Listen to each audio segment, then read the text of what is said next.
downfall for me is that it's like 8:30. 8:30. The 8:30 kickoff. 8:15 kickoff is kind of. I know.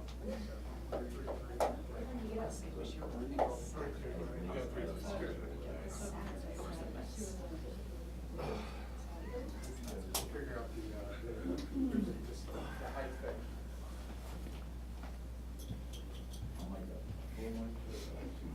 Did you get my text? Yes. Yep. Nope.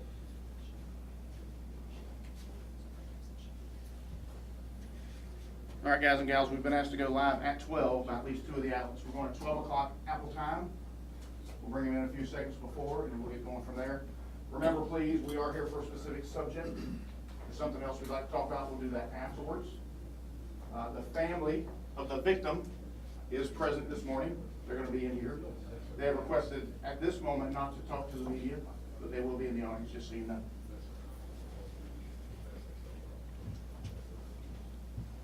To add on to that, guys, for make sure the cell phones are silent.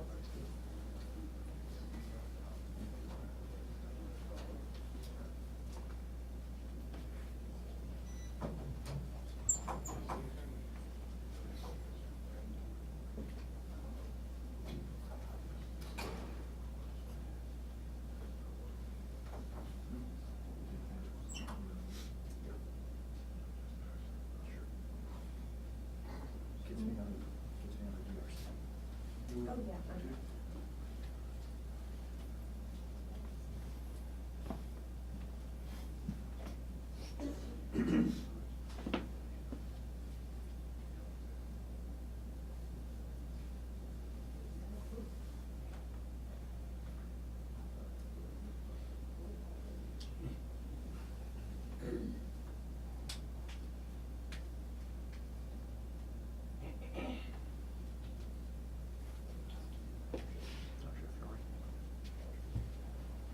All right, guys, we're about 1 minute out.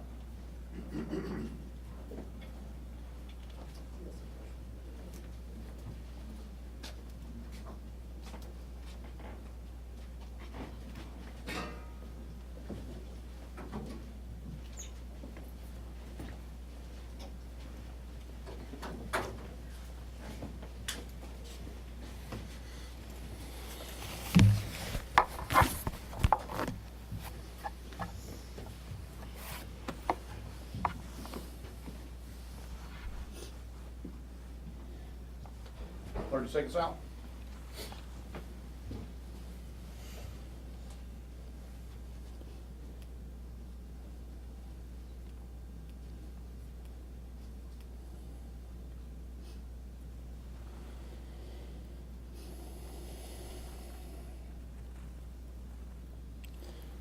Good afternoon. I'm Sheriff T.K. Waters. Along with members of JSO's Homicide Unit, I announce today's arrest of Marcel Johnson for 1 count of second-degree murder, 4 counts of attempted second-degree murder, and 1 count of shooting or throwing deadly missiles. This arrest pertains to the callous murder which occurred on December 3rd, 2022, tragically ending the life of Prince Holland.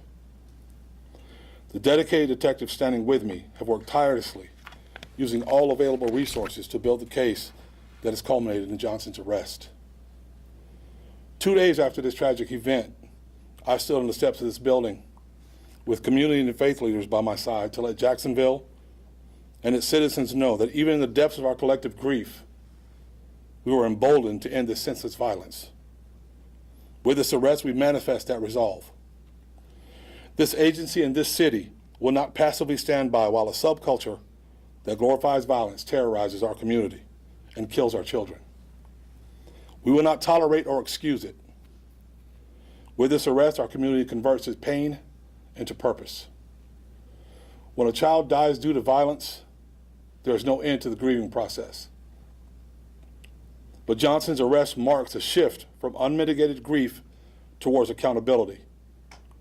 With accountability, these victims and our community can start to heal together. Holding the perpetrators of this murder accountable will never bring these grieving parents back to their cherished son, and we realize that. However, accountability would define the act for what it is, and that's murder. And we know Johnson didn't commit these horrific crimes alone. We will continue to use all of our resources to bring those involved to justice.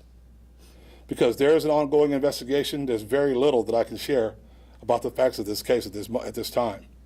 But what I can tell you is that this shooting was a culmination of escalating violence between two rival street groups. It was targeted, planned, and it was horrendous. I want to take this opportunity to speak directly to those who committed these crimes with Johnson. We're coming for you. We won't rest. We will not tire, and you will be held accountable. Today, the first domino in this violent chain has fallen, and it won't be the last. To the victims of these unspeakable crimes, Jacksonville stands with you. Jacksonville loves you, and Jacksonville will not silently submit to brutality. The loss of one life, in this case Prince, is the loss of one life too many. Now the time is now for accountability. And I'll answer any questions that I can, as long as it doesn't interfere with the integrity of the investigation. You said there was others that you are looking for. Is there an idea of how many others you guys are still looking for, other suspects? Details are very limited at this point. And the reason is, I would like to tell you everything at this minute, right now. But because of the integrity of the investigation and what we're doing, I don't want to talk about it too much, because it's that important. Do you know if they were targeting the driver of the vehicle? That's a detail in the investigation, again, that I don't want to share at this point. Could you name the gangs that were involved? I'll get those for you. We'll get those for you from Steve. Do you have those names immediately? The two gangs that we know are involved are a group called 3 and 320. No, we don't typically like to use those names because we don't want to give them any credit or any clout. But in this case, we will, so the community can know who they are and what they've done, what they've been involved in, what they help cause. Sheriff, can you go into any details about how you were able to track down this suspect and link him to this horrific crime? Not right now, Vic, but we will. We'll go into detail later on. But right now, we are still working heads on. Like I said, this is the first domino. There's more coming. Thank you, sir. Thank you.